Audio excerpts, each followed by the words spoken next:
राम राम नमस्कार। क्या आपको पता है बागेश्वर धाम सरकार जादू कैसे करते हैं? ये लोगों के मन की बात कैसे जान लेते हैं? इनके पास ऐसी कौन सी विद्या है जिससे ये लोगों के अतीत जान लेते हैं? पर्चा देख के अनजान व्यक्ति का राज कैसे खोल देते हैं? क्या उन्हें कोई सिद्धि मिली है या फिर कोई ढोंग करता है? और क्या हुआ जब बहुत से पत्रकार उनका पर्दाफाश करने के लिए उनके दरबार में आए, मगर क्या हाथ लगा? और यहाँ तक कि नरेंद्र मोदी जी और नितिन गडकरी भी बागेश्वर धाम पहुँचे। क्या आपको ये भी पता है कि सबसे पहले बागेश्वर धाम सरकार वायरल कैसे हुए थे? क्या बागेश्वर धाम सरकार के जीवन में कोई संगिनी है? बहुत सी ऐसी बातें हम आपको बताने वाले हैं बागेश्वर धाम सरकार के बारे में।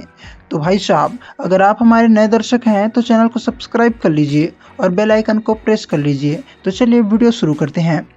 श्री धीरेंद्र कृष्ण महाराज को कई लोग हनुमान जी का अवतार भी मानते हैं और हजारों लोग इन्हें काफ़ी श्रद्धा के साथ पूजते भी हैं। बागेश्वर धाम श्री धीरेंद्र कृष्ण महाराज का जन्म 4 जुलाई 1996 को गढ़ा छतरपुर मध्य प्रदेश में हुआ था। धीरेंद्र शास्त्री जी महाराज बचपन से ही धीर और दयालु थे। लोग इन्हें बागेश्वर महाराज के नाम से जानते हैं तथा चमत्कारी महाराज के नाम से भी जानते हैं। वर्तमान समय में धीरेंद्र कृष्ण महाराज बागेश्वर धाम मध्य प्रदेश में ही अपना दरबार लगाते हैं तथा लोगों की समस्या का समाधान करते हैं। बागेश्वर धाम श्री धीरेंद्र कृष्ण महाराज के पिता का नाम श्री राम करपाल गर्ग तथा माता का नाम श्रीमती सरोज गर्ग है। कहते हैं कि धीरेंद्र गर्ग बचपन से ही भगवान पर आस्था एवं सच्चे मन से उनकी पूजा करते आ रहे हैं। उनके दादाजी एक बहुत बड़े धर्म प्रचारक तथा सिद्ध ज्ञानी थे, जो बागेश्वर धाम की तरह ही भगवान की कथा कहते तथा दरबार लगाते थे, जिससे लोग अपनी समस्याओं का निराकरण करते थे। कहते हैं कि उन्होंने सबसे पहले अपने दादाजी से शिक्षा प्राप्त की थी। इनके दादाजी का नाम श्री भगवान दास गर्ग है। इन्होंने बागेश्वर धाम श्री धीरेंद्र कृष्ण जी महाराज को रामायण कथा, भागवत गीता जैसे महान कथा का अध्ययन भी करवाया है। बागेश्वर धाम सरकार इन दिनों पूरे भारत में चर्चा का विषय बना हुआ है। बागेश्वर धाम में रोजाना लाखों की तादाद में भक्त अपनी मनोकामनाएं लेकर पहुंच रहे हैं। बताया जा रहा है कि बागेश्वर धाम के मुख्य पंडित धीरेंद्र कृष्ण शास्त्री भक्त को देखकर ही बता देते हैं कि उनके मन में क्या चल रहा है।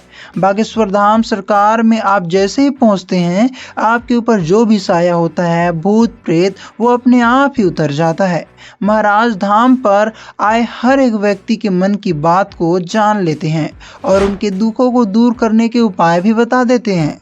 इतना ही नहीं, पंडित धीरेंद्र कृष्ण शास्त्री की कृपा से धाम में हर दिन भंडारा चालू रहता है। चलिए अब आपको बताते हैं ये बाबा लोगों के मन की बात कैसे जान लेते हैं। इनके पास ऐसी कौन सी विद्या है जिससे ये लोगों के अतीत जान लेते हैं, अतीत को बता देते हैं। बागेश्वर धाम के पंडित धीरेंद्र शास्त्री जिस विद्या से लोगों की समस्या का निराकरण करते हैं, दरअसल उस विद्या को कर्ण पिशाचिनी कहते हैं।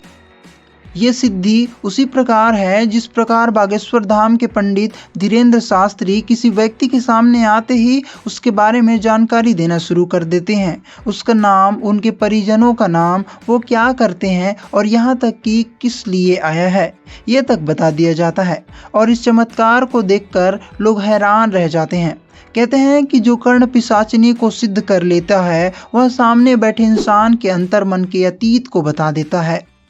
माना जाता है कि कर्ण पिशाचिनी सिद्धि वो तंत्र विद्या है जिसमें हर सवाल का जवाब एक अलौकिक ताकत कान में आकर बता देती है, और ये जवाब सिर्फ उसी को सुनाई देता है जिसके पास ये विद्या होती है। इस विद्या को कर्ण पिशाचिनी विद्या के अलावा पिशाच विद्या या अंग्रेजी में नेक्रोमेंसी भी कहा जाता है। बताया जाता है कि इस सिद्धि को प्राप्त करने के बाद आप किसी अलौकिक ताकत से जब चाहे तब संपर्क साध सकते हैं।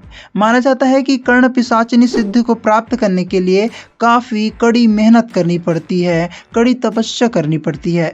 इस सिद्धि को हासिल करने के लिए काफ़ी कठिन साधना से होकर गुजरना पड़ता है। लेकिन अगर एक बार इस सिद्धि को प्राप्त कर लिया जाए तो आप किसी दिव्य शक्ति से जब चाहे तब बात कर सकते हैं। आपको बता दें कि ये विद्या किसी का भविष्य नहीं बता सकती। आपके साथ जो पहले घट चुका है या फिर केवल वर्तमान में जो चल रहा है, सिर्फ यही जानकारी निकाली जा सकती है। यानी कि कर्ण पिशाचिनी सिद्धि सिर्फ और सिर्फ अतीत और वर्तमान तक ही सीमित है। जब कुछ नास्तिक लोगों के द्वारा उनके सिद्धि के ऊपर सवाल उठाया गया तो श्री धीरेन्द्र शास्त्री जी ने कहा, हमारा दरबार अभी भी सभी जगह लग रहा है। हमको कोई प्रमाण देने की आवश्यकता नहीं है और न ही हम किसी प्रमाण पत्र को देने के चक्कर में हैं। न हम कोई दावा करते हैं, न कोई चमत्कार करते हैं और न कोई दरबार लगाते हैं।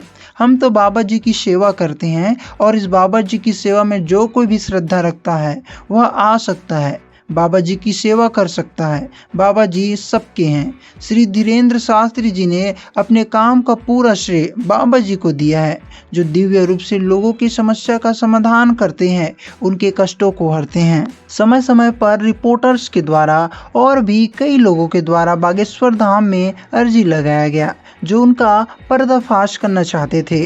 बागेश्वर धाम सरकार की बात ही ऐसी है, उन लोगों को उन पर और भी विश्वास होने लगा।